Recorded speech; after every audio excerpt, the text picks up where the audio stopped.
देखिए इसमें पहली बात अरेंजमेंट, अब ढंग से इसे आज कंप्लीट करने की कोशिश करेंगे। सबसे पहली बात अरेंजमेंट। अरेंजमेंट क्या है? एक सिंगल स्लिट है, बस एक सिंगल स्लिट है।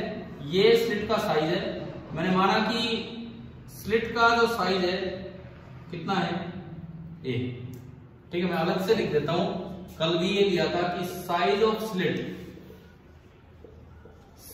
Slit is A and A is comparable to wavelength of light, जो भी लाइट आएगी। दूसरी बात, हम पढ़ रहे हैं फ्राउनहोफर डिफ्रैक्शन, तो या तो ऑब्जेक्ट को कहां रखना होगा? इन्फिनिटी पे, या फिर एक लेंस लगा के और उसके फोकस पे, क्योंकि यहां जो रेज आएंगी वो पैरेलल आनी चाहिए। आप इन्फिनिटी पे रखो, अब इन्फिनिटी पे रख के तो पार पड़ेगी नहीं, तो इसमें क्या किया जाता है? एक लेंस यूज किया जाता है। ये हमने एक लेंस यूज किया और इसको नाम देते हैं कोलिमेटिंग लेंस। इसको बोलते हैं कोलिमेटिंग लेंस। कोलिमेटिंग मतलब ये यहां से रेज को पैरेलल बनाएगा, ये काम है इसका, कोलिमेटिंग लेंस। ठीक है, अब यहां पे आप एक ऑब्जेक्ट को रखेंगे। देखिए कहां रखेंगे ऑब्जेक्ट? इसके फर्स्ट फोकस पे, जहां भी इसका फोकस होगा, जितनी इसकी फोकल लेंथ है उतनी दूर आप ऑब्जेक्ट को रखेंगे। रेज आएंगी और रेज आफ्टर रिफ्रैक्शन कैसे बन जाएंगी? पैरेलल। अब पैरेलल रेज अगर आई तो वेवफ्रंट कैसा हुआ? Incident wavefront plane. Parallel rays का वेवफ्रंट हमेशा रेज के परपेंडिकुलर होता है, तो ये जो इंसिडेंट वेवफ्रंट है ये है incident wavefront and this is the plane wavefront. ठीक है, लेकिन इसका कुछ पार्ट अनब्लॉक्ड है। कितना साइज अनब्लॉक्ड है जो आगे निकलेगा? स्लिट का साइज क्या माना आपने? ए। तो इसका जो अनब्लॉक्ड पार्ट है वो ये है, इसका जो अनब्लॉक्ड पार्ट है वो ये है, ये पॉइंट ए और ये पॉइंट बी। ए बी में बोल रहा हूं कि जो ए बी है this is unblocked plane wavefront. A B is unblocked plane wavefront, ये है। चलो इंसिडेंट वेवफ्रंट प्लेन हो गया, ये फ्राउनहोफर डिफ्रैक्शन की पहली कंडीशन थी। दूसरी कंडीशन और थी कि स्क्रीन कहां होनी चाहिए? इन्फिनिटी पे। या तो स्क्रीन इन्फिनिटी पे रख दो या फिर एक कलेक्टिंग लेंस यूज कर लो और स्क्रीन को कहां रख दो? उसके फोकस पे। बात एक ही, क्योंकि पैरेलल रेज आएंगी वो या तो इन्फिनिटी पे मिलेगी या कोई लेंस आ गया तो उसके फोकस पे मिलेगी, है ना। तो इसमें क्या किया जाता है, यहां से, क्योंकि आप फ्राउनहोफर डिफ्रैक्शन पढ़ रहे हैं, अब सुनो, ये आपने एक पॉइंट सोर्स लिया, यही तो वेव डिफ्रैक्शन का कारण है कि क्यों वेव बेंड होगी, क्यों लाइट इधर उधर गई। ये पॉइंट एक अलग सोर्स का काम करेगा, ये पॉइंट एक अलग सोर्स का काम करेगा, ये पॉइंट एक अलग सोर्स। तो ऐसे ऐसे तो कितने सोर्स हो गए इसमें? इनफाइनाइट, छोटे छोटे इनफाइनाइट सोर्स हो गए। अब ये पॉइंट सोर्स है तो ये लाइट को बेंड तो पक्का करवाएगा, इधर भी इधर भी इधर भी, ऐसी लास्ट वाला भी, इधर भी, इस साइड भी और इस साइड भी। बताओ देखो, इससे बाहर निकल गई लाइट और इससे बाहर निकल गई तो लाइट बेंड होगी या नहीं? होगी ना। तो ये तो रीजन है। अब बात ये है फ्राउनहोफर डिफ्रैक्शन में कौन सी वेव किससे मिलेगी? फ्राउनहोफर डिफ्रैक्शन में वेव वो मिलती है आपस में जो कहां मिले जाके, या तो इन्फिनिटी पे या एक लेंस लगा दोगे तो उसके फोकस पे। तो पैरेलल रेज लेनी होगी, मतलब इससे जो पहली वेव चली है वो इसकी पहली वेव से मिलेगी, ये जाके कहीं मिल जाएगी। अगर लेंस नहीं होता तो इन्फिनिटी पे मिलती है ना। अभी स्क्रीन पे ये जो दूसरी वेव चली है ये दूसरी से मिलेगी, ये जो तीसरी वेव चली है ये तीसरी से मिलेगी जहां आपकी स्क्रीन है। अगर स्क्रीन आप पास ही रख देते तो वो बन जाता फ्रेस्नेल डिफ्रैक्शन, वो हमें नहीं पढ़ना है। ठीक है, हमें खाली फ्राउनहोफर पढ़ना है। अब यूं बताओ, मान लो मैंने सीधी वाली रे ली, नंबर दो, ऐसी दो ही वेव है, इनफाइनाइट वेव, इनफाइनाइट। हर पॉइंट एक सोर्स का काम करेगा और हर पॉइंट से रे आगे निकल के जा रही होंगी और वो सारी की सारी मिलेगी। क्लियर है? उसके बाद अब देखो क्या रिजल्ट्स हैं इसके, क्या नहीं है, किस तरह से काम आगे बढ़ेगा, उस पर आते हैं।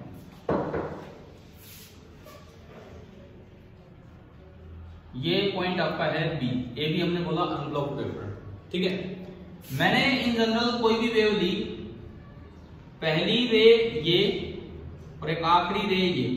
पैरेलल क्यों ले रहा हूं मैं? पैरेलल क्यों ले रहा हूं? क्योंकि फ्राउनहोफर डिफ्रैक्शन है ना, सिलेबस में ही वो है। मतलब ये आप सारी की सारी रे ऐसे लेंगे, सारी की सारी रे जितनी भी लेंगे। अगर मैंने एक रे इस लाइन के साथ, एक सीधी लाइन मैंने बनाई, एक सीधी लाइन मैंने बनाई, अगर एक रे थीटा एंगल पे ली है तो दूसरी रे भी कितने एंगल पे होगी, थीटा, और ये वाली रे भी कितने एंगल पे होगी, थीटा। अगर आप फ्राउनहोफर डिफ्रैक्शन वाली स्क्रीन देख रहे हो तो ये सारी वेव्स एक जगह जाके मिलेंगी, ठीक है। अब अगर कुछ नहीं लगाया तो कहां जाके मिलती, इन्फिनिटी पे, पर हम कुछ देख नहीं पाते बिकॉज इन्फिनिटी तो वो जगह होती है जहां हम पहुंच नहीं सकते। तो इसको मिलाने का तरीका क्या है, अब क्या यूज कीजिए, यहां पे कहीं भी आपने एक लेंस यूज किया, ठीक है, कैसे भी करके आप लेंस को जरूरी नहीं दूर रखें, लेंस बिल्कुल इसके पास भी रख दिया जाता है, कोई फर्क नहीं पड़ता। आप कहीं भी आप लेंस यूज कीजिए, एक कलेक्टिंग लेंस उसे हम बोल देंगे। सपोज ये मैंने बोला भाई, ये मैंने एक लेंस यूज कर दी, अगर इसकी फोकल लेंथ f है तो स्क्रीन कहां रख दीजिए, अब इसके फोकस पे, सेकंड फोकस पे। ये मैंने दिखाया कि दिस इज द स्क्रीन, ये आपकी स्क्रीन है और स्क्रीन यहां से इस लेंस से कितनी दूर है, f डिस्टेंस दूर है।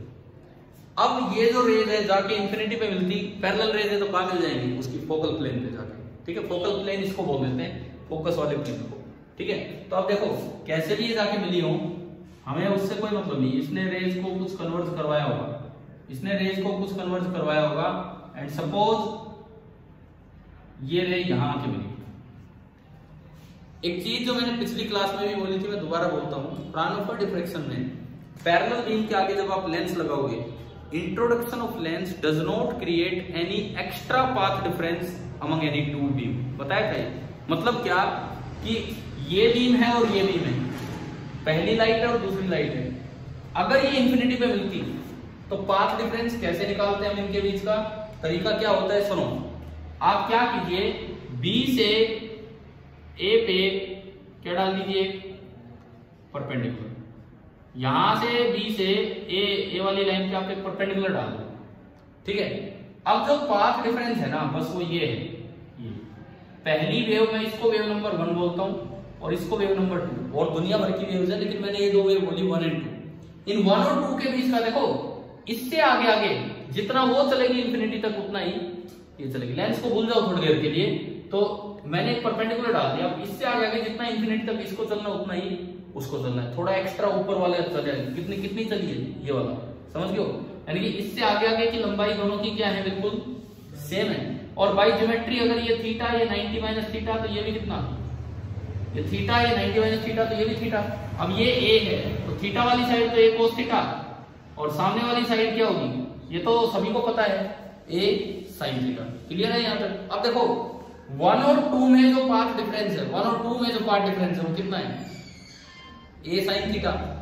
अब लेंस आने से यूं नहीं है कि 1 और 2 का पार्ट डिफरेंस चेंज हो जाएगा, लेंस एक पैरेलल बीम में कोई एक्स्ट्रा पार्ट डिफरेंस क्रिएट कभी नहीं करता, याद रखने के बाद। यानी कि पैरेलल बीम में जितना शुरू में पार्ट डिफरेंस बन लिया, लेंस आने के बाद भी उतना ही बनेगा, समझ गए हो। यानी कि जब ये वाली 1 है और ये वाली 2 है, जब ये यहां आके मिली तो delta x between wave 1 and wave 2 कितना है, delta x between wave 1 and 2 जो ये है कितना है, ए साइन थीटा। ऐसा नहीं है कि कोई इंटरफेरेंस हो रहा हो, क्योंकि दो ही वेव नहीं आई, कितनी वेव्स आई है, इनफाइनाइट वेव्स आई, दो वेव नहीं आ रही, इनफाइनाइट वेव्स आ रही है, तो कोई इंटरफेरेंस तो हो नहीं रहा है, समझ गए हो। लेकिन हम जो अपने रिजल्ट्स हैं वो इनकी टर्म्स में याद रखते हैं कि अगर पहली और आखिरी वेव के बीच का पार्ट डिफरेंस ए साइन थीटा है, तो पहली और आखिरी वेव के बीच का फेज डिफरेंस कितना होगा। कल भी बताया था, मैं दोबारा बता रहा हूं कि अगर लैम्बडा का पाथ डिफरेंस होता है तो फेज डिफरेंस कितना होता है, 2 पाई का। अगर पता है ना, ये बात आ रही है कि नहीं समझ में, अगर एक वेव पूरी एक लैम्बडा एक्स्ट्रा चल रही, दूसरे के मुकाबले लैम्बडा एक्स्ट्रा चल रही, मतलब पूरा एक 2 पाई का फेज एक्स्ट्रा वो कवर कर चुकी है, तो अगर यूनिट पाथ डिफरेंस होता तो फेज डिफरेंस कितना होगा, 2 पाई बाई लैम्बडा। और फिलहाल हमें कितना पाथ डिफरेंस दिखाया है, ए साइन थीटा का, तो जो फेज डिफरेंस होगा वो कितना होगा, 2 pi by lambda into A sine theta, 2 pi by lambda into A sine theta. मतलब मेरे पास ये आ गया 2 pi by lambda into A sine theta. By convention by convention इस पाथ डिफरेंस को, इस फेज डिफरेंस को हम किससे रिप्रेजेंट करते हैं, बताया था कल, 2 अल्फा। बाई कन्वेंशन इस फेज डिफरेंस को हम रिप्रेजेंट करते हैं किससे, 2 अल्फा से, है ना, ये बात आ रही है समझ में। और अगर ये फेज डिफरेंस 2 अल्फा है तो यहां से अल्फा आ जाएगा। अब किसी भी जगह, जैसे थीटा एंगल वाली ये पोजीशन है, इस जगह अगर आपको नेट इंटेंसिटी लिखनी हो तो उसका फॉर्मूला है आई नोट इंटू, अभी डराइव करेंगे, आज ही डराइव करेंगे, इसे यूज भी करेंगे, डराइव करेंगे, I is equal to I naught into sine square alpha upon alpha square. किसी भी जगह स्क्रीन पे, अभी आई नोट क्या चीज है, what is I note? I naught है सिंगल स्लिट से जो लाइट चली है उसकी क्या इंटेंसिटी है, सिंगल स्लिट से जो लाइट चली है उसकी क्या इंटेंसिटी है, और वो इंटेंसिटी प्रोपोर्शनल होती है इसके एम्पलीट्यूड के, एम्पलीट्यूड प्रोपोर्शनल होता है इसके विड्थ के, तो इंटेंसिटी विड्थ के, दोबारा बोलता हूं मैं, थोड़ा सा गलत बोल गया, इंटेंसिटी प्रोपोर्शनल होती है एम्पलीट्यूड के स्क्वायर के। Intensity of a wave is directly proportional to square of the amplitude of wave, और amplitude of wave directly proportional होता है इसके साइज के, तो इंटेंसिटी साइज के स्लिट के स्क्वायर पर डिपेंड करेगी। यानी कि ये जो आपने लिखा है I naught into sine square alpha, ये जो आई नोट है this is proportional to a square. क्या इतनी बात आई कि नहीं इसमें? ठीक है, सबसे पहली बात तो बड़ा जनरल सा क्वेश्चन, मान लो यूं आ जाए कि यहां से लाइट चली है और उसकी इंटेंसिटी है आई नोट, है ना, और हमें बोला गया कि भाई ए साइन थीटा ले लो लैम्डा बाई 2, एक ऐसा थीटा लिया जहां ए साइन थीटा है लैम्डा बाई 2, स्क्रीन पे एक ऐसा थीटा लिया जहां ए साइन थीटा है लैम्डा बाई 2, तो वहां इंटेंसिटी कितनी होगी, कैसे निकालें? कल भी कुछ करवाए थे ऐसे, लेकिन कल तो मैं बड़े स्पेशल केस ले रहा था, या तो सेंट्रल मैक्सिमम या सेकेंडरी मिनिमम या सेकेंडरी मैक्सिमम, उन पे आएंगे अभी। लेकिन पहली बात यह है कि मैं एक जनरल सा केस ले रहा हूं, यहाँ कुछ नहीं है, ना मैक्सिमम है ना मिनिमम, कैसे निकालूं मैं? तरीका दिख रहा है आपको बोर्ड पे, कैसे निकालें? अगर ए साइन थीटा लैम्डा बाई 2 है तो वहां इंटेंसिटी क्या होगी? सबसे पहला काम, अगर पाथ डिफरेंस पहली और आखिरी वेव के बीच का लैम्डा बाई 2 है तो फेज डिफरेंस कितना होगा, यहां से निकालो, 2 pi by lambda into lambda by 2, है ना, 2 pi by lambda into lambda by 2, lambda से लैम्डा गया, 2 से 2 भी गया, तो फाई कितना आ गया, पाई। समझ में आ रहा है? उसको किससे इक्वेट करना है, बाई कन्वेंशन 2 अल्फा से, तो पाई हो गया 2 अल्फा, तो अल्फा कितना हो गया, पाई बाई 2। देखो समझ पा रहे हो, मैं लिखूं बोर्ड पे, आ रहा है समझ में? मैं अगर ए साइन थीटा लैम्डा बाई 2 लेता हूं तो मेरा अल्फा निकल के आया पाई बाई 2। तो अब देखो इंटेंसिटी कितनी आ रही है। अब अगर मैं इंटेंसिटी लिखूं उस जगह तो आई बराबर I naught sine pi by 2 कितना होता है, साइन 90 डिग्री, 1 का स्क्वायर 1 ही रहेगा ऊपर तो, और नीचे है अल्फा का स्क्वायर पाई बाई 2 का स्क्वायर, तो पाई बाई 2 का स्क्वायर करोगे तो पाई स्क्वायर होगा और ऊपर क्या निकल के आएगा, 4। तो ऐसे सवाल आ सकते हैं किसी भी जगह, कोई मैक्सिमम मिनिमम वाला पॉइंट नहीं, किसी भी जगह इंटेंसिटी कैसे निकालनी है वो कैसे होगा। ठीक है, अब आज की क्लास में पहला काम ये करेंगे कि ये आया कैसे फॉर्मूला, सबसे पहला काम तो ये। उसके बाद जो स्क्रीन पे इंटेंसिटी डिस्ट्रीब्यूशन होगा उसमें 3 तरह की चीजें होंगी, central maximum, minima and secondary maximum, फिर हम उनकी स्टडी करेंगे क्या।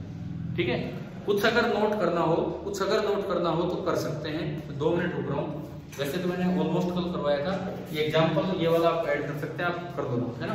फिर उसके बाद हम ये प्रूव करेंगे कि इंटेंसिटी कैसे है।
अब हम ये प्रूव करेंगे कि पहले तो ये इंटेंसिटी कैसे आई, फिर देखेंगे कि कहां कहां स्क्रीन पे कैसी कैसी पोजीशन है।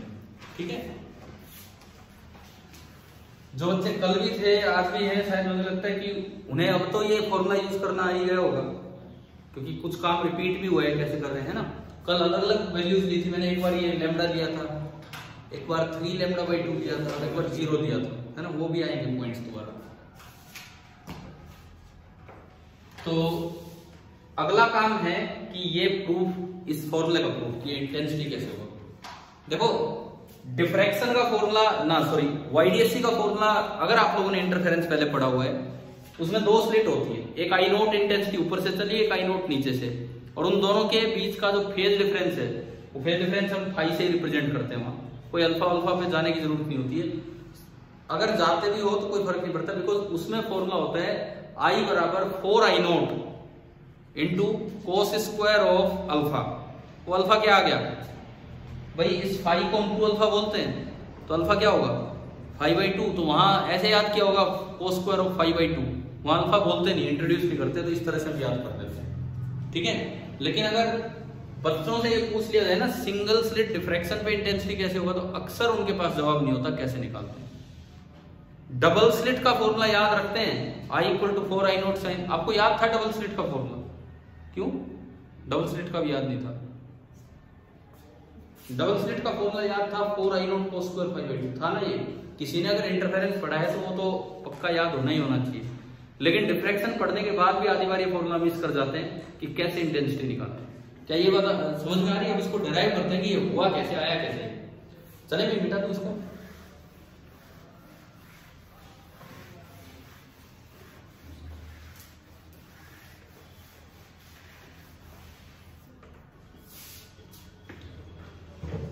देखिए आपका ये है अनब्लॉक्ड वेवफ्रंट।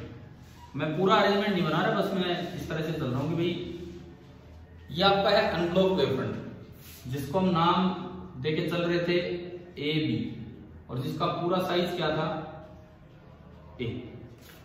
ठीक है, सामने कहीं भी स्क्रीन है, मुझे लेंस वेंस दिखाने की अभी कोई जरूरत नहीं।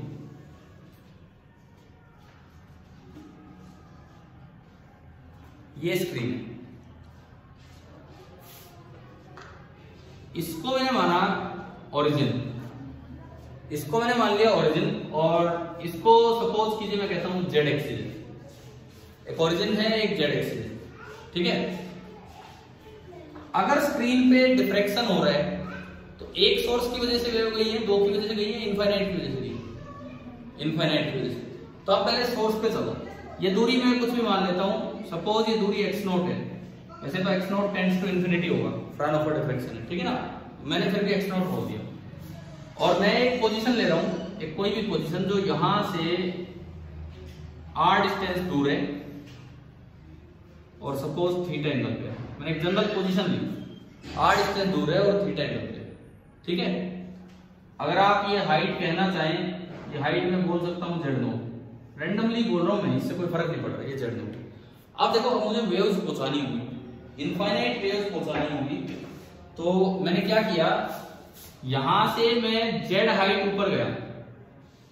सबसे पहले मैं एक एलिमेंट मानूंगा, जेड हाइट ऊपर जाके एक एलिमेंट मानना है, तो उसकी विड्थ मैंने कितनी मानी, dz। तो पॉइंट सोर्स बन गया भाई। इनफाइनाइट पॉइंट सोर्स तभी तो होंगे आप छोटे छोटे मानोगे। ठीक है, 2 होते तो एक की इंटेंसिटी लिखो, दूसरे की ऐड करो, वो एक अलग चीज थी। इनफाइनाइट बनाने हैं तो अब जेड हाइट पे जाके एक छोटी सी विड्थ और माने तो पॉइंट सोर्स बन गया dz, इसकी थिकनेस है dz। मान लो यहां से जो लाइट गई है ये गई, सपोज इस डिस्टेंस को मैं b बोल रहा हूं, a इसलिए नहीं बोल रहा, ये है तो मैंने b बोल दिया। ठीक है,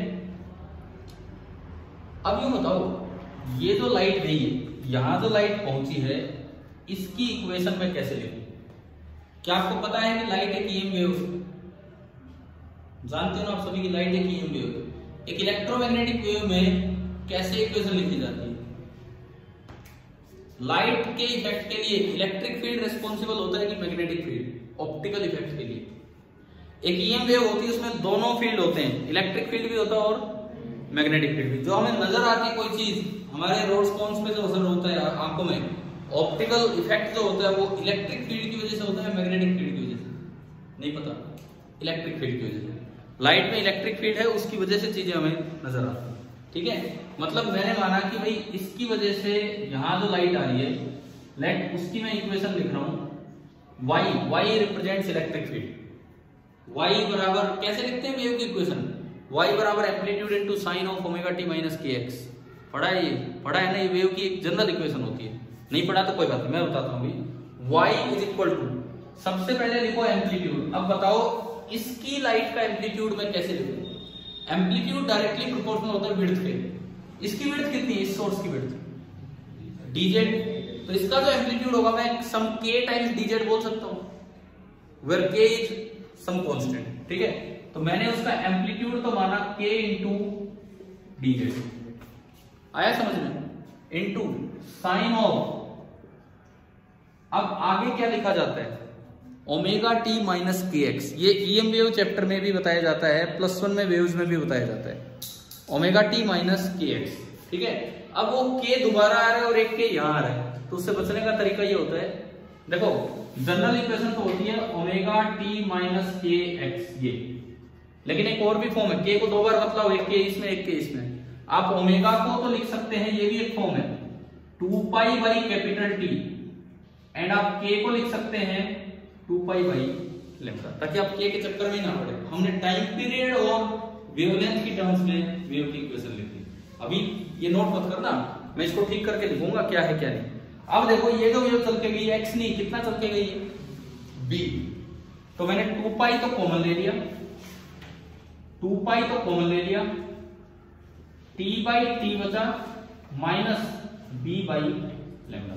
आप बताओ क्या एक वेव की इक्वेशन लिखनी आ रही है कैसे? ठीक है, स्टार्ट करो, बिकॉज एक अच्छा टॉपिक है, आप थोड़ा नोट डाउन भी करना स्टार्ट कीजिए कि कैसे आगे काम होगा। ये अनब्लॉक वेवफ्रंट है, एलिमेंट माना है, और इस तरह से डायग्राम में तो एक एक्स्ट्रा जरूर जो पड़ेगी मैं बता देता हूँ पहले।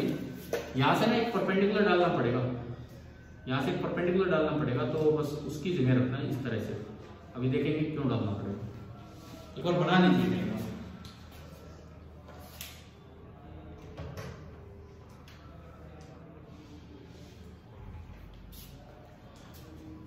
ये छोटे एलिमेंट की वजह से डिस्टर्बेंस है, तो आप इसको dy लिख सकते हैं, स्मॉल की वजह से dy, पूरा इंटीग्रेट करेंगे उसको हम y बोलते हैं।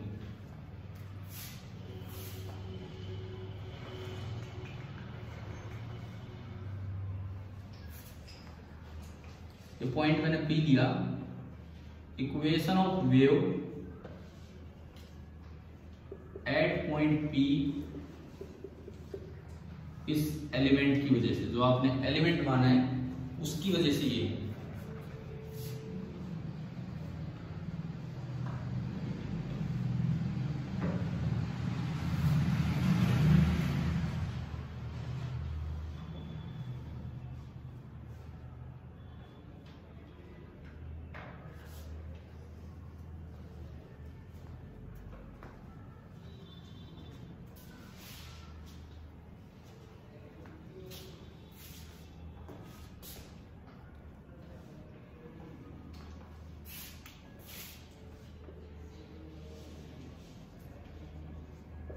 This is due to small element, जो आपने छोटा एलिमेंट बोला है ना उसकी वजह से ये है, जो आपने छोटा सा एलिमेंट बोला है उसकी वजह से।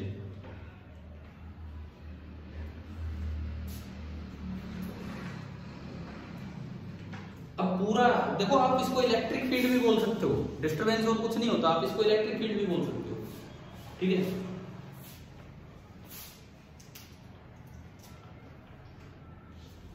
तो नेट डिस्टर्बेंस निकालने के लिए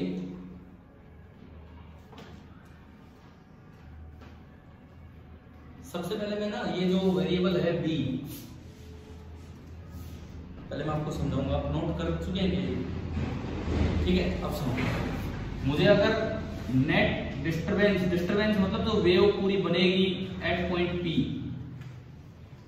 net disturbance at point P जो बनेगी वो होगी y, and that will be equal to integral of dy।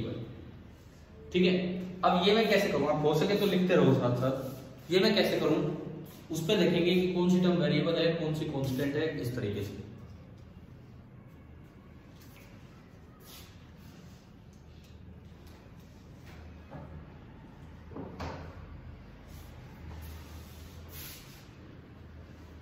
मैं ये बीच का हिस्सा मिटा रहा हूं, अगर आपने नोट कर लिया है ना।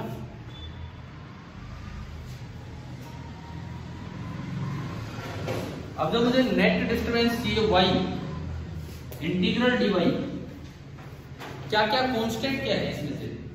पहली बात, इंटीग्रेशन किसके रेस्पेक्ट में हो रहा है, ये dz दिख रहा है आपको, है ना, कि ये तो कांस्टेंट है, बाहर आ गया। एक बार ध्यान देना इधर, कि ये तो कांस्टेंट है, बाहर आ गया। एक टर्म बची sine of 2 pi into T by capital T minus B by lambda, और लास्ट में अक्सर इंटीग्रेशन ऐसे दिखाते हैं ना, किसके रेस्पेक्ट में, dx dy dz, तो dz आ गया। मतलब ये इंटीग्रेशन किसके रेस्पेक्ट में हो रहा है, z के रेस्पेक्ट में। ये देखो ना एलिमेंट ये रहा। तो आप एक बार अनब्लॉक्ड वेव फ्रंट को देख के बताओ कि z की लिमिट कहां से कहां तक है। 0 से अगर करोगे शुरुआत, तो ये नीचे वाले की क्या गलती भाई, ये रह गया। अगर मैं एक एक एलिमेंट को लेके और वहां पे नेट डिस्टर्बेंस बनाऊं, एक वेव यहां से चलेगी, फिर एक यहां से, डिफ्रैक्शन हमने बार बार बोला 2 या 3 कितनी वेव जाती है, इनफाइनाइट। तो आपको सारे सोर्स कवर करने हैं। तो z की लिमिट दिख रही है, z0 तो यही है, नेगेटिव में भी है, यानी कि z की इनिशियल वैल्यू कितनी होगी, -a/2, एंड z की जो फाइनल वैल्यू है वो कितनी होगी, a/2। इनिशियल वैल्यू होगी -a/2 एंड फाइनल वैल्यू आपकी होगी a/2। क्लियर हुआ याद? तो मैंने ये इंटीग्रेशन पे लिमिट भी दिखा दी, -a/2 से लेके a/2। अब एक बार ना ये संभालो कि क्या ये भाई साइन के अंदर तो कहीं z आ ही नहीं रहा। अगर इंटीग्रेशन होता साइन z dz तो बड़ा आसान इंटीग्रेशन है, साइन का क्या हो जाता है। अगर इंटीग्रेशन के अंदर होता साइन z और आगे dz तो बड़ा आसान इंटीग्रेशन है, साइन का होता माइनस कोस। लेकिन इसमें z दिख ही नहीं रहा, तो या तो ये पूरा कांस्टेंट होगा, कांस्टेंट होगा तो एज इट इज बाहर आ जाएगा। और अगर कोई और वेरिएबल है तो उसको z की टर्म्स में लिखो। चेक करते हैं, t और लैम्डा तो वेव की टर्म्स है, वो आपके एलिमेंट पे डिपेंड नहीं कर रहे हैं। भाई t time period of wave है, आप थोड़ा लिखने की बजाय इधर ध्यान दो, t time period of wave है और लैम्डा वेवलेंथ, वो एलिमेंट टू एलिमेंट चेंज नहीं होंगे। r कहीं नहीं। आप जैसे जैसे एलिमेंट चेंज करोगे, यूं देखो ये b क्या हर एलिमेंट से बराबर दूरी पे पॉइंट की, इससे दूरी कुछ और है, इससे दूरी कुछ और है, उससे दूरी, यानी कि इसमें वेरिएबल कौन है, b। तो आपको अगर ये इंटीग्रेशन सोल्व करना है तो पहले b को लिखना होगा as a function of z, तब जाके इंटीग्रेशन सोल्व होगा। क्योंकि किसके रेस्पेक्ट में इंटीग्रेशन है, z के रेस्पेक्ट में, तो b को लिखना होगा as a function of z। कैसे लिखें, कैसे लिखें उसका तरीका देखो, ये लेंथ और ये लेंथ ऑलमोस्ट सेम है। बहुत बार हम ऐसा करते हैं कि भाई यहां से परपेंडिकुलर डाला, बस ये एक्स्ट्रा डिफरेंस जो है, यही तो एक्स्ट्रा लेंथ है, जैसा कर भी रहे थे पीछे, ये एक्स्ट्रा लेंथ निकाल रहा हो। कैसे लाए, ये थीटा तो ये 90 माइनस थीटा, तो ये पूरा तो 90 है, ये थीटा तो ये 90 माइनस थीटा, और ये राइट एंगल ट्रायंगल है तो ये भी कितना हो गया थीटा। जेड का ये वाला कंपोनेंट होगा जेड कोस थीटा, तो ये वाला कंपोनेंट कितना होगा जेड साइन थीटा, और ये बी तो आगे आगे वाला बी, और पूरी लंबाई आपने बोली है आर। तो क्या मैं इस डायग्राम से ये लिख सकता हूं कि r is equal to B plus Z sine theta. भाई ये लंबाई b तो ये आगे आगे वाली भी b, और ये पीछे वाली कितनी है जेड साइन थीटा, और पूरी डिस्टेंस ये जो सेंटर ऑफ द स्लिट से उस P पॉइंट की जो कांस्टेंट डिस्टेंस है वो आपने कितनी बोली है r। तो क्या हम ऐसा लिख सकते हैं कि नहीं r is equal to Z sine theta और b। आगे समझ, तो मेरे पास b in terms of variable आ गया, b आया r minus Z sine theta. कर दो ना उसमें, है ना, आप करो नोट। और ये b यहां पे किया क्या है, हमने काम क्या किया है, replace b as a function of z, तब जाके इंटीग्रेशन होगा। ये उसमें पुट कीजिए।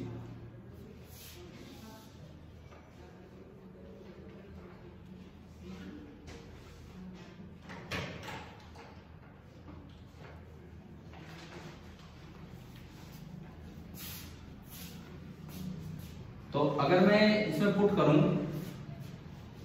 तो ये जो इक्वेशन बनेगी y इज इक्वल टू के तो बाहर है, integral sine of 2 pi into T by T, अच्छा माइनस बी की जगह जब आप ये पुट करोगे तो एक तो बनेगा माइनस आर बाई लेमडा और माइनस माइनस प्लस हो जाएगा plus Z sine theta by lambda और इनटू डी जेड। बताओ भाई ये स्टेप आया कैसे? कुछ गलती तो मैंने नहीं की, आप चेक कर लेना क्योंकि सीधे एक्सप्रेशन में पुट किया, ठीक है। और जेड के लिमिट कहां से कहां है? माइनस ए बाई टू से लेके ए बाई टू, समझ आया? अब मैं इंटीग्रेशन करूं तो ये एक आसान इंटीग्रेशन है, बड़ा आसान इंटीग्रेशन। इसमें एक ही वेरिएबल है जेड, बाकी सब कांस्टेंट है। आप जी कुछ चेंज करते रहो ना तो आर वेरिएबल है, आर है उस पॉइंट की सेंटर से दूरी। आपके एलिमेंट यहां मान लो जी, यहां मान लो जी, यहां मान लो, आर तो उस पॉइंट की सेंटर से दूरी है। किस पॉइंट की? जहां पे आप नेट डिस्टर्बेंस लिख रहे हैं। आर कांस्टेंट है, एलिमेंट चेंज होने से आर चेंज नहीं होगा और कुछ भी वेरिएबल नहीं है, ओनली वेरिएबल कौन है? जेड। भाई अगर आपने पॉइंट पी फिक्स कर दिया, अगर आपने पॉइंट पी फिक्स कर दिया तो इसका मतलब आर और थीटा भी फिक्स हो गए कि थीटा एंगल पे आर डिस्टेंस आपका है। एलिमेंट अब आप अलग अलग लोगे तो उससे ना थीटा चेंज होगा और ना आर चेंज होगा। समझ आ रहा है? नहीं आ रहा है? समझ नहीं आ रहा है? सुनो तो इधर सुनो, मैं इस पी पॉइंट पे नेट डिस्टर्बेंस लिखना चाह रहा हूं तो मैंने पॉइंट की पोजीशन तो पहले ही फिक्स कर दी कि भाई मैं सेंटर ऑफ द स्लिट से थीटा एंगल पे आर डिस्टेंस दूर गया, ठीक है। अब मुझे जब यहां पे डिस्टर्बेंस लिखना है तो एक बार मैंने इसकी वजह से लिखा, एक बार इसकी वजह से, एक बार इसकी वजह से, पॉइंट तो चेंज नहीं किया, पॉइंट वही है तो इसका मतलब उसकी लोकेशन फिक्स है। लोकेशन फिक्स है तो थीटा और आर भी फिक्स है। एलिमेंट चेंज करने से खाली ये जेड वाली डिस्टेंस चेंज हो रही है, मतलब ये बी चेंज हो रहा है। बी चेंज हो रहा था तो हमने कन्वर्ट कर दिया। समझ आ रहा है? समझ आ रहा है सभी को? बताओ अगर डाउट है तो यही पूछो यार कि ये क्या हुआ है, क्योंकि इंटीग्रेशन ये तो करोगे कैसे? समझ आ गया क्या है कि इस P पॉइंट पे आप सबकी वजह से नेट डिस्टेंस निकालोगे तो P पॉइंट जब तक फिक्स है ना थीटा चेंज होगा ना आर चेंज होगा, तो ये कांस्टेंट्स हो गए। तो इसमें सब कुछ तो कांस्टेंट पड़ा है, एक जेड ही क्या है? वेरिएबल। तो इंटीग्रेशन शायद मैं मानता हूं कि आप +2 के बच्चे हो तो इंटीग्रेशन करना आता है। इस पूरे को ढक लो। साइन का इंटीग्रेशन क्या होता है? माइनस कोस। तो देखो एक बार ध्यान से सुनो, इंटीग्रेशन इसका मैं लिख के दिखाता हूं। y इक्वल टू माइनस बाहर आ गया, कोस आएगा, कोस ऑफ कंप्लीट ये जो भी है ये आपका है 2 pi T by T minus R by lambda plus Z sine theta by lambda divided by integration. अगर आप 12th में और इंटीग्रेशन आता है तो यूं कहते हैं कि z का जो मल्टीपल है ना, z के रेस्पेक्ट में इंटीग्रेशन हो रहा है, z का जो मल्टीपल है उससे आप क्या कर दो? डिवाइड किए हैं इंटीग्रेशन। ये बताओ, चलो अगर नहीं भी आता तो इधर बताओ, integral sine Z D Z क्या होता है? Minus cos Z. अगर होता है इंटीग्रल साइन के जेड डी जेड, क्या करते हैं आप? डिवाइड बाई के। डिफरेंशिएशन होता है तो मल्टीप्लाई बाई के। ना वहां के जेड नहीं आएगा, फिर क्या फायदा अगर वहां के जेड कर दिया तो? अरे साइन के जेड लेकिन जेड के रेस्पेक्ट में इंटीग्रेशन नहीं पढ़ाएगा केवल वहां तो आएगा ना कोस के जेड। अच्छा ऊपर इसमें मुझे लगा डी के आगे, हाँ यहाँ तो कोस के जेड आएगा, ठीक है ठीक है। मुझे लगा कि आप डी के आगे करवा लो, कोई बात नहीं। क्लियर है ना ये चीज? मतलब अगर कोई extra term extra factor Z से मल्टीप्लाई है तो उससे डिवाइड करते हैं, ये सिंपल इंटीग्रेशन है 12th का। तो यूं बताओ ना, जेड के साथ क्या फैक्टर मल्टीप्लाई हो रहा है उससे डिवाइड करना पड़ेगा। साइन थीटा बाई लैम्डा और एक ये 2 पाई, तो आपको 2 pi sine theta by lambda इससे क्या करना पड़ेगा? डिवाइड करना पड़ेगा। आ रहा है ना समझ? ठीक है। इसकी लिमिट कहां से कहां है? जेड की लिमिट माइनस ए बाई 2 से लेके ए बाई 2 कर लो एक बार ये स्टेप लो।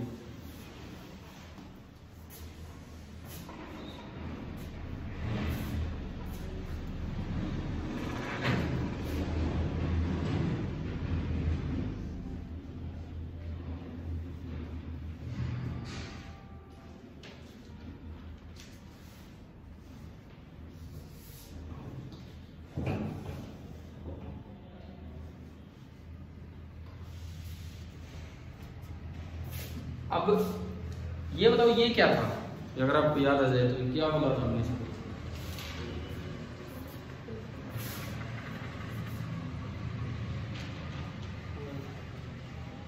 हमने यूं बोला था कि a sin theta path difference है, उसकी वजह से फेज डिफरेंस आया 2 pi by lambda into a sin theta, और उसको क्या बोला था 2 अल्फा। तो हमने ये कहा था कि भाई 2 pi by lambda into a sin theta को बोल दीजिए 2 अल्फा। ये था ना, ये हम यूज कर ही रहे हैं अपने प्रूफ में भी पुट करेंगे उसे। तो यूं बताओ, क्योंकि अल्फा की टर्म्स में आंसर चाहिए, तो ये चीज 2 पाई sin theta by lambda 2 alpha by ये नजर आ गया क्या? 2 पाई sin थीटा बाई लैम्डा क्या 2 अल्फा बाई ए नजर आ गया कि नहीं? आपसे आ गया। तो मैं इसको हटा दूं। अब अगर आप तो अगला स्टेप लिख लेंगे अपना, मैं यही कर देता हूं। तो इसकी जगह मैं लिख सकता हूं 2 अल्फा बाई ए। ठीक है, आप लिख लो अगला स्टेप।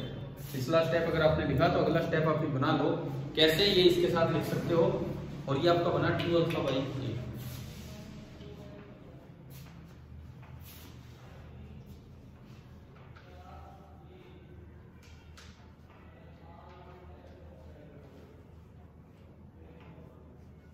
ठीक है, ए ऊपर चला गया तो ये के ए मैंने इकट्ठा कर दिया, इसकी जरूरत पड़ेगी आगे।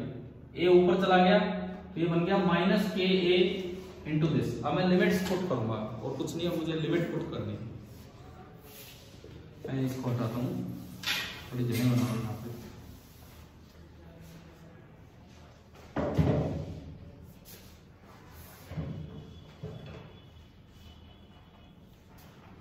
लिमिट तो पुट करनी आती है आपको, कीजिए। इसमें केवल z की जगह लिमिट पुट करनी और कहीं नहीं। तो y is equal to minus K A upon 2 alpha तो बाहर है, बताओ ये साथ साथ चल रहे हो ना। Minus K A upon 2 alpha तो बाहर है। पहले अपर लिमिट, तो अपर लिमिट बनेगी cos of 2 pi into T by T, cos of 2 pi into T by T minus R by lambda plus Z. Z की जगह क्या ना, अपर लिमिट आएगी पहले a by 2 sine theta upon lambda minus lower limit. Lower limit में फिर दोबारा से cos of 2 pi into T by T minus R by lambda, और क्या आएगा minus A sine theta by 2 lambda. लिख लो इस टाइप, कर लो, मतलब आपको खुद ही करना चाहिए, तो लिमिट पुट करने दो।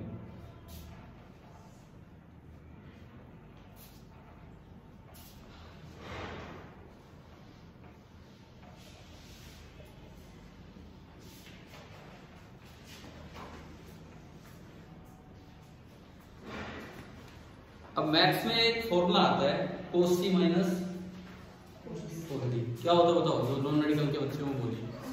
2 sine c plus D by 2 सही है, sine p minus c by 2। एक बार ये फॉर्मूला भी लिख लो अगर आपको नहीं पता हो या पता हो जो भी है, और फिर इसमें अप्लाई करके देखो कि क्या टर्म बनती है।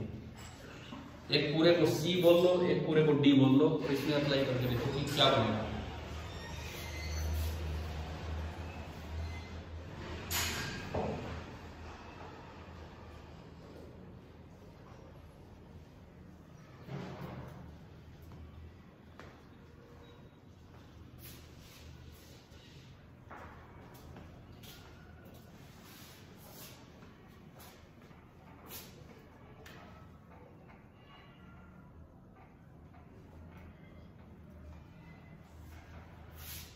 ये पूरा हमने लिया C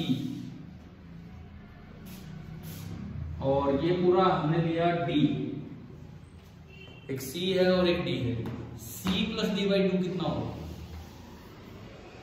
देखो,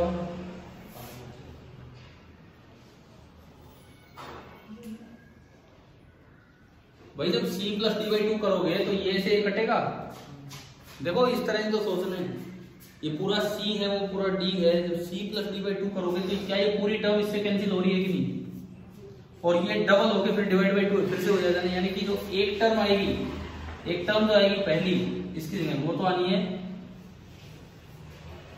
2 साइन, ये आएगा फिर दोबारा ये आएगा डिवाइड बाई 2 होगा तो यही आ जाना है 2 pi T by T minus R by lambda. आप बताओ आपकी समझ में आएगी फर्स्ट टर्म तो ये बचेगी। आगे समझ, c प्लस डी बाई 2 करोगे तो ये वाली टर्म तो कटेगी, बाकी दोनों टर्म डबल होगी लेकिन डिवाइड बाई 2 है तो वही बचेगी as it is, into sine आगे क्या बचना है d माइनस, तो एक बार तो c प्लस डी बाई 2 किया, एक बार क्या करेंगे d माइनस c बाई 2। तो जब d में से c घटाओगे तो देखो ये पूरी टर्म इसको काट रही है, ओनली वो बचा और इधर ओनली ये बचेगा, और माइनस हो गया तो डबल हो गया, उसमें से ये घटाओगे माइनस हो गया डबल हो गया, और डिवाइड बाई 2 है तो वही बचना है, यानी कि ये बचेगा sine of minus 2 pi into A by 2 into sine theta by lambda. सोचो अब आप, ये आपकी समझ आएगी ये क्या बचेगा। अगर ना समझ आए तो एक बार अलग से c प्लस डी बाई 2 करके देख लो, ये c है ये d है, और एक बार d माइनस c बाई 2 करके देख लो। एक बार बता दो, अगर नहीं आया हो तो समझ लो फिर बताऊंगा। हाँ जी भाई आ रहा है समझ, d plus c plus D by 2 कर लो और d माइनस c बाई 2 कर लो, ये बचेगा। साइन के अंदर से माइनस बाहर आ जाता है कि नहीं आ जाता है, कोस के अंदर से तो गायब हो जाता है, तो ये माइनस बाहर आया, और क्या बाहर एक माइनस पहले से चल रहा है तो माइनस माइनस क्या हो जाएगा प्लस। अब देखो मैं इस पूरे को हटा के ये लिखूंगा, ये जो समझ जाओगे ना आप तो अपनी कॉपी में अगला स्टेप बना लेंगे। मैं यहां पे इसको हटा,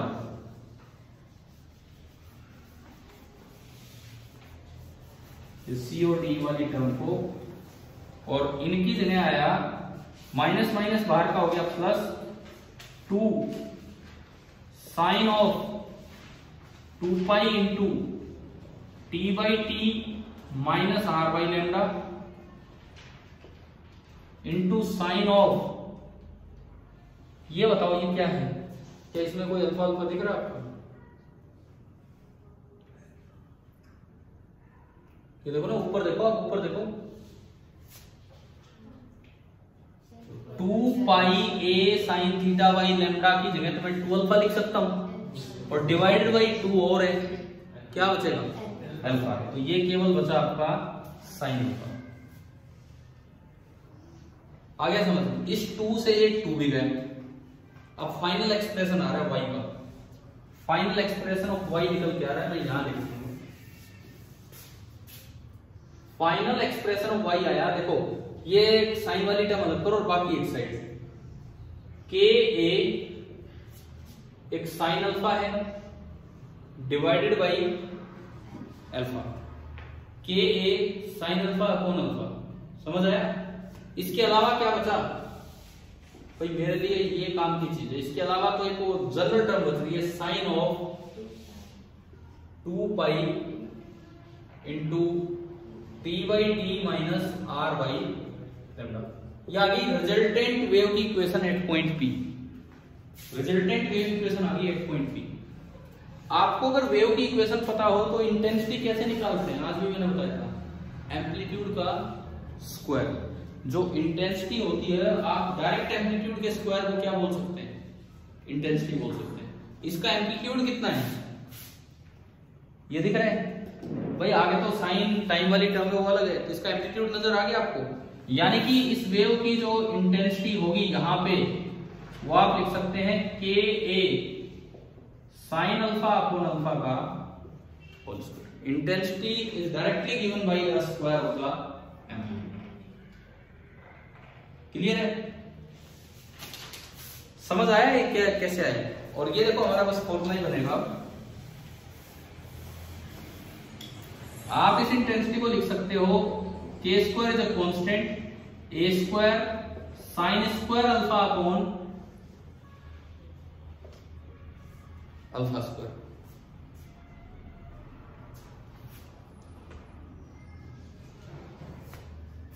now this is a term proportional to width का स्क्वायर।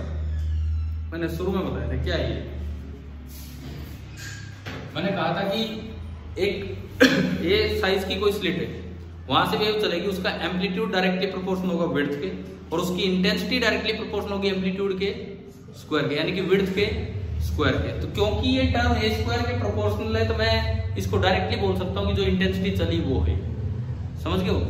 तो K square A square can be written as I not, क्योंकि ये विड्थ के डायरेक्टली प्रोपोर्शनल है, मतलब एम्पलीट्यूड के डायरेक्टली प्रोपोर्शनल। तो ये आने वाली लाइट की इंटेंसिटी है। इट मींस जो आई का फॉर्मूला आ रहा है, आई का फॉर्मूला आपका बनेगा I naught into sine square alpha upon alpha square. ये जो आपका आई का फॉर्मूला आया, this is I naught into sine square alpha upon alpha square. अब देखो इस प्रूफ में कई अच्छी बातें हैं। सबसे पहली बात एक ये चीज समझ आ रही है कि ये जो नेट डिस्टरबेंस है, ये एक वेव की वजह से है, कई वेव्स की वजह से, इनफाइनाइट वेव्स की वजह से। हमने एक एक डीजेड को लिया है इंटीग्रेशन करके, ठीक है। दूसरी बात, एम्पलीट्यूड निकाल के उसका स्क्वायर किया तो ये बना। अच्छा, इसमें जो आई नोट टर्म है वो किसके प्रोपोर्शनल है?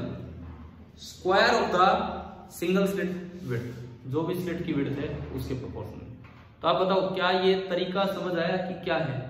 मैं फिर कहता हूं, YDSC डबल स्लिट इंटरफेरेंस में इंटेंसिटी का फॉर्मूला होता है I इज इक्वल टू किसी भी जगह 4I नोट इंटू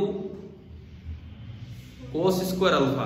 वो अल्फा में बोल रहा हूं, असल में वो हम बोल देते हैं 5/2 अल्फा, क्योंकि हमने जो फेज था उसी को 2 अल्फा बोला था, 5 को इंटू अल्फा बोला था, तो 5/2। लेकिन कोई बात नहीं, इंटरफेरेंस बाद में पढ़ो तब पढ़ लेना। डिफ्रैक्शन में ये आपका फॉर्मूला आ गया। पहले तो बताओ ये फॉर्मूला समझ आया, यूज कैसे करना है आज भी मैंने एक जगह यूज करवा दिया। कहां पे? जहां पार्ट डिफरेंस कितना है, λ/2। अब मैं फाइनली एक आखिरी चीज बता रहा हूं, लास्ट देखिए कि स्क्रीन पे कहां पे कैसा माहौल मिलेगा वो हम देख रहे हैं। Intensity distribution on screen.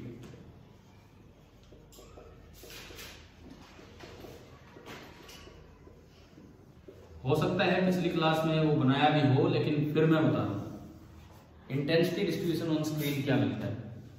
कुछ इस तरह का मिलता है कि यहां मैं इंटेंसिटी दिखाऊं और ये स्क्रीन पे अलग अलग पोजीशंस, और ये बिल्कुल सेंट्रल पोजीशन है।